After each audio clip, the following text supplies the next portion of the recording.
The Touchtable is a flat panel display with a touch-sensitive screen, sort of like a giant iPhone. For the military, it can marry satellite imagery with other data sources. For us, it can just look really cool. Rocky Rockanova, the CEO of Touchtable, demonstrates the device for Zayatong. Welcome, Rocky. Great to have you here. Thank you. It's nice to be here.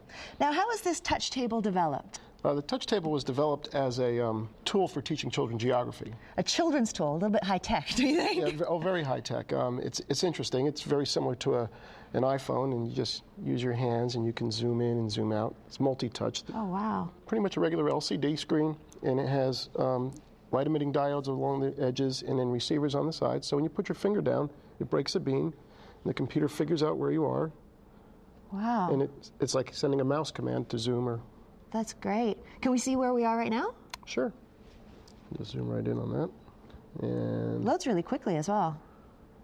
Yeah, this is connected to the internet, to Google Earth. It's a commercial application. You use it to find restaurants. We're here. This is the studio. Yep. There Excellent. You go. And you can do all kinds of things, including looking at things in 3D. You can zoom out a little bit and look at the LA basin, the valley. Oh, so you can see the Hollywood Hills and everything right around. Here. So what kind of people use the Touchtable right now? It's used in military analysis. It's used in intelligence analysis. So it's almost like a war room table. Yeah, remember the old sand tables like from World War II? This is an electronic version. And what's nice about it, when I move a ship on this thing, all the other command centers, their ships move at the same time, and we can discuss it. So you guys just use Google Maps, or? No.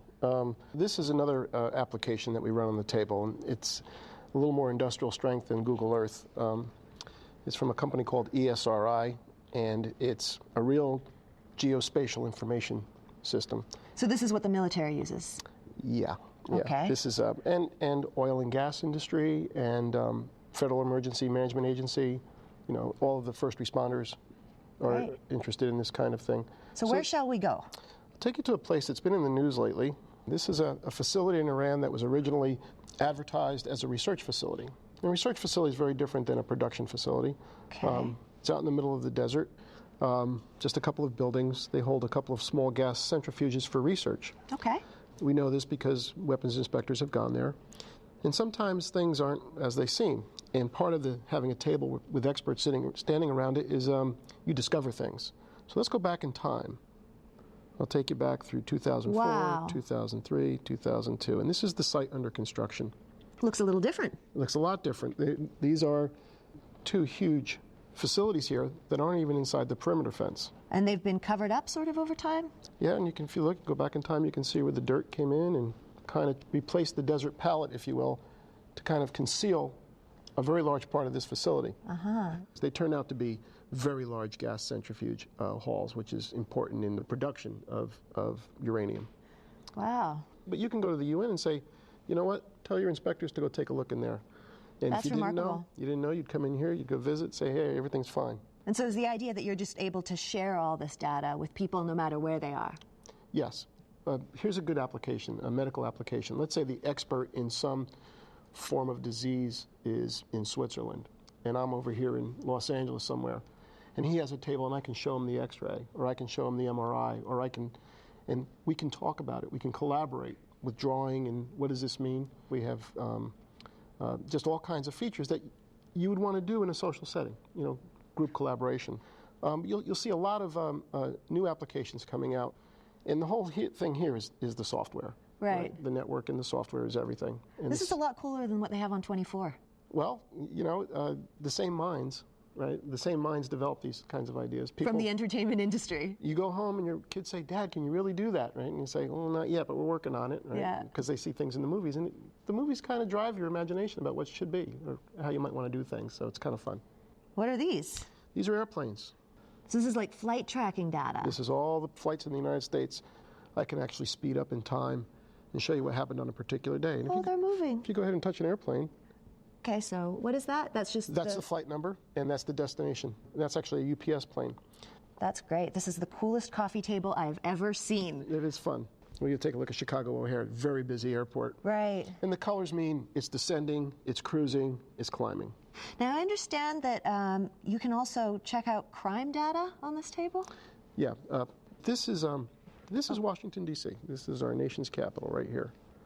So you go to a database, and it will tell you that these are muggings and robberies and The little money bags. the little money bags, where they occurred. And this is mapped over what time period? This is a year. And so we can actually take a look at these burglaries and get a sense of how they cluster. And they have seasonal information associated with them.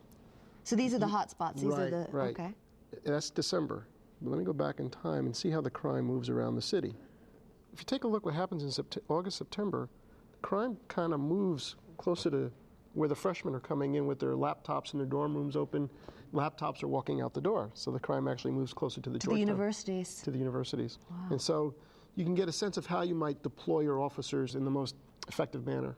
Wow. So who's using these crime analysis tools? Quite a few major metropolitan police departments, Dallas, Philadelphia, Chicago, and even the city of Moscow. Wow, a lot of people. They're using the table. Using the table. So how much does a table like this cost? It's about $59,000 as is. Okay, so it's still not really affordable for most people yet. Well, no, and it's not affordable for schools yet, but that's where we're heading. Well, it seems like a lot of the tools for the touch table are used for like covert operations almost. Do you have any just plain fun, innocuous games or anything like that? Well, while the table is a serious analysis tool and collaboration tool, we do have some fun things you can do with it, like pool. Pool, which is just a big model of physics. It'll behave the way a real pool table behaves. Okay, let's give that a go. No time to chalk my finger, but That's great. That's what I usually end up doing too when I lose. Yeah, I'm not very good at pool. That's great. Thank you so much, Rocky. My pleasure. I'm keeping this one. Okay. Really? We'll send them a bill. That's great.